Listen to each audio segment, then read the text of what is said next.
la grâce m'accompagneront tous les jours, tous les jours. Bonjour et bienvenue dans notre programme 365 promesses bibliques et divines.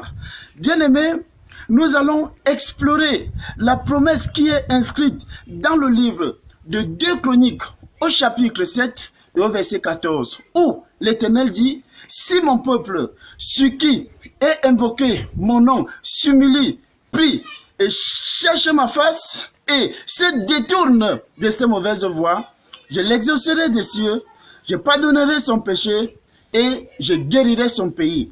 Bien-aimés, cette promesse de l'Éternel ne s'adresse pas aux oiseaux du ciel, mais à vous et à moi, à nous qui avons accepté Jésus-Christ comme étant notre Seigneur et Sauveur. J'aime bien cette promesse parce que l'Éternel l'introduit en posant une condition. Si mon peuple sur qui est invoqué mon nom, alors là, après cette introduction, l'Éternel posera le problème. S'humilie. Me demanderiez-vous, pasteur, comment peut-on s'humilier? Ici, le mot s'humilier a pour signification confession, repentance et conversion. La confession, bien évidemment, c'est le fait d'avouer ses transgressions, ses fautes, ses péchés. Alors que la repentance, c'est le fait de regretter amèrement le fait d'avoir posé ces actes qui ne glorifient pas l'Éternel. Et enfin, la conversion, c'est justement le fait de se détourner de la mauvaise voie, de se détourner de ses anciennes fautes et de repartir sur de nouvelles bases. Alors l'Éternel dit: si mon peuple sur qui invoque mon nom s'humilie, prie. La prière, c'est un échange avec Dieu. C'est un échange dans lequel on présente à Dieu nos requêtes.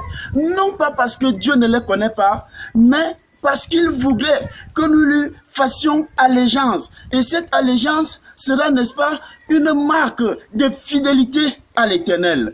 Alors si mon peuple sur qui invoque mon nom s'humilie, prie, cherchez ma face, cherchez la face de Dieu. L'Éternel nous dit dans le livre de Jérémie au chapitre 29 et au verset 13, vous me chercherez et vous me trouverez si vous me cherchez de tout votre cœur. Jérémie 13, verset 29 nous montre que l'Éternel se laisse trouver par ceux qui le cherchent. Alors, la dernière partie nous fait savoir que si le peuple se détourne de ses mauvaises voies, alors se détourner de ses mauvaises voies, bien évidemment, c'est repartir sur les nouvelles bases avec Dieu. Après notre confession, après notre repentance, après notre conversion, le résultat qui suit, c'est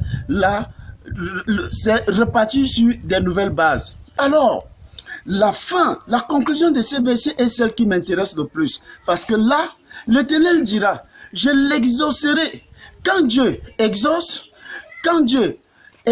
il est en train de répondre favorablement à vos prières. Et là, l'exaucement de Dieu aux prières des hommes est toujours au-dessus de leur attente. Nous nous rappelons bien de la séquence avec Salomon, lorsque Salomon demande à l'Éternel la sagesse. Et Dieu lui dit: ah, si ce n'est que la sagesse que tu me demandes, l'intelligence, moi j'ajouterai à cela la richesse et la gloire. Ceci nous amène à comprendre que lorsque Dieu exauce aux prières des hommes, il le fait au-delà de leurs pensées. Par la suite, Dieu dit: je pardonnerai son péché. Nous avons cette grâce que la mort de Jésus-Christ sur la croix, le sang qu'il a coulé, vient pour purifier chacune de nos iniquités. Dieu est toujours prêt et fidèle à pardonner celui-là qui se repent d'un repentir sincère. Alors la troisième partie de la conclusion dira ceci: je guérirai son pays. Guérir le pays ici a pour sens restaurer ce que l'ennemi avait volé, restaurer ce que nous avons perdu. Cette restauration n'est pas seulement sur le plan physique, elle est également sur le plan mental, sur le plan spirituel, sur le plan financier.